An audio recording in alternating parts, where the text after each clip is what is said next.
Hai, Assalamualaikum. Jadi sekarang kita ada dekat U1 Arena seperti London nak update. Sekarang kita bersama dengan sukarelawan-sukarelawan yang tengah packing recipe kita.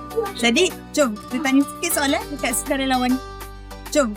So, sekarang kita bersama dengan seorang sukarelawan Trengganu Marathon. Jadi, sehari anggaran berapa packing recipe collection ni? Okey, sehari depends jugalah. Tapi kalau ikutkan kebiasaannya, beribulah. Around 8,000, 9,000 kadang-kadang. Kalau betul-betul full dan perjalanan lancar, dengan 10,000 kita sampai.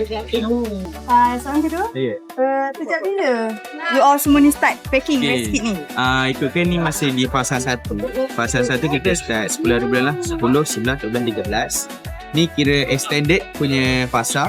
Kita start 18 hari bulan sampailah esok atau lusa.